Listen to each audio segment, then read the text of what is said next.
সনাতন ধর্মাবলম্বীরা দোল উৎসবকে কেন্দ্র করে বানানো ঐতিহ্যবাহী মিষ্টি খাইয়েও উদযাপন করেছেন আয়োজন। ভারতের পাশাপাশি বর্ণিল আয়োজনে হোলি উদযাপিত হয়েছে দক্ষিণ এশিয়ার আরেক দেশ নেপালে।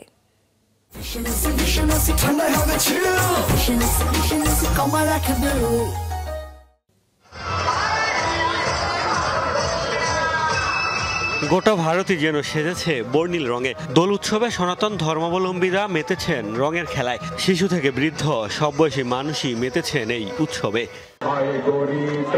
সনাতন ধর্মাবলম্বীদের মতে এই দিনে ভগবান শ্রীকৃষ্ণ তার প্রেমিক রাধার সঙ্গে হোলি খেলেছিলেন, আর সেই প্রেমের রং নিয়েই সনাতন ধর্মে পালিত হয় দোল বা হোলি উৎসব। প্রতি বছরই এই উৎসব উপলক্ষে ভারত জুড়ে থাকে নানা আয়োজন।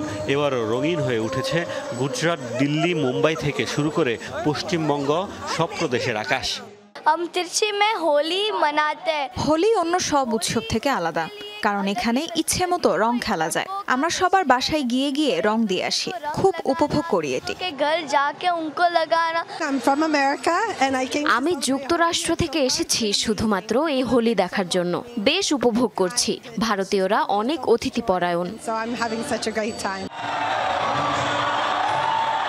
উৎসবে বাড়তি মাত্রা যোগ করেছে ঐতিহ্যবাহী নাচ গান। এছাড়া একে অপরকে ঐতিহ্যবাহী মিষ্টি খাইয়েও উদযাপন করেছেন উৎসব। বরাবরের মতো এবারও আয়োজন ঘিরে দেশ জুড়ে ছিল কড়া নিরাপত্তা ব্যবস্থা।